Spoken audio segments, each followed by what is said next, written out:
So hello friends, మామూలుగా ఉప్మాకి అయితే ఇవన్నీ రెడీ చేసి ఇవ్వడం అయితే జరిగింది. సో ఇప్పుడు ఈ మీ అర్జునాభిశ్రీ టీ అయితే చేస్తుంది, తర్వాత ఉప్మా కూడా చేస్తుంది. సో మీ అర్జునాభిశ్రీ ఇప్పుడు ఉప్మా అయితే చేయడానికి సంసిద్ధురాలవుతుంది. సో ఉప్మా ఎలా చేస్తుందో చూద్దాం. ఉప్మా అయితే చాలా టేస్టీగా చేస్తుంది, చాలా రుచిగా చేస్తుంది. So let's wait. ఈమె ఇప్పుడు స్టార్ట్ చేసిందండి మామూలుగా వంట అయితే. వంట కాదు, ఉప్మా చేసి స్టార్ట్ చేసింది.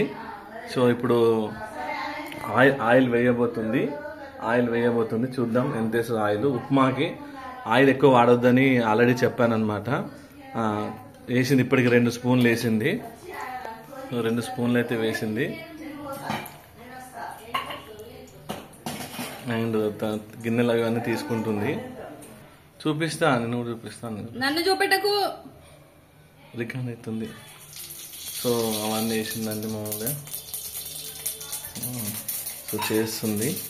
ఇది ఏంటిది ఏమో వేస్తుంది. అన్నది ఫోన్లు దాంట్లోనే దియ్యు.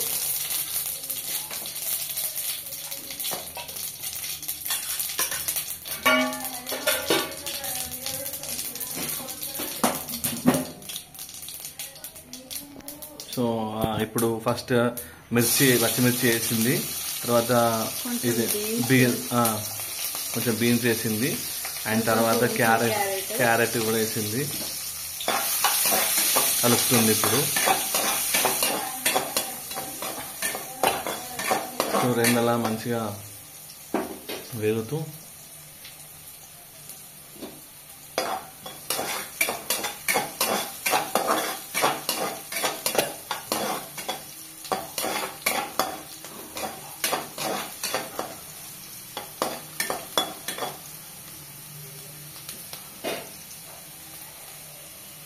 తర్వాత ఆనియన్ వేసింది. కరివేపాకు, తర్వాత కొత్తిమీర,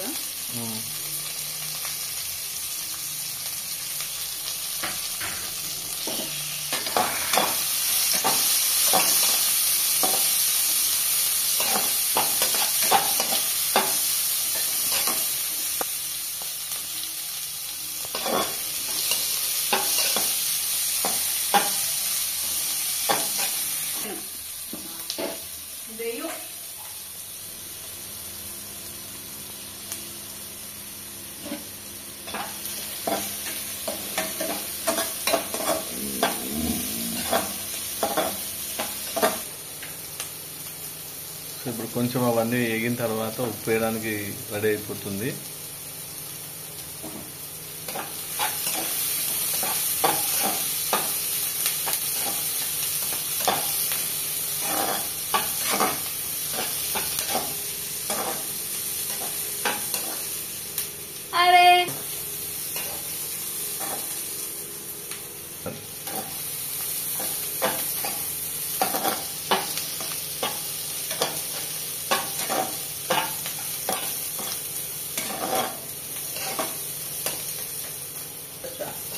సరే మంచి.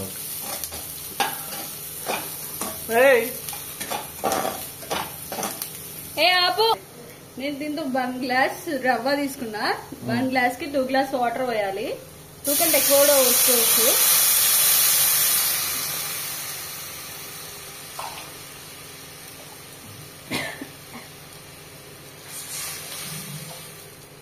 కొంచెం నేను ఎక్కువనే వేసుకుంటాను.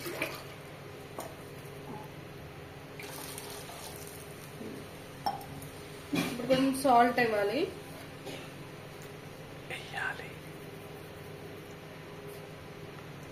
నేను దీంతో 1.5 వేసిన.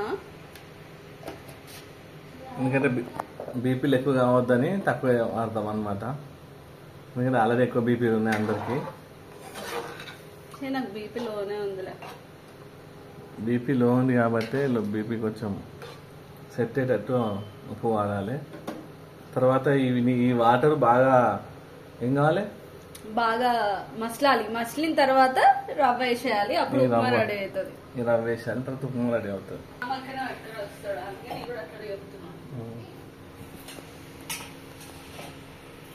సో ఇది మసిలిన తర్వాత మనం మళ్ళీ వీడియో స్టార్ట్ చేద్దాం. అప్పటికి పాజ్ చేస్తున్నా. రవ్వ వేసేసారండి. ఇప్పుడు రవ్వ వేసేసి కలుపుతున్నారు.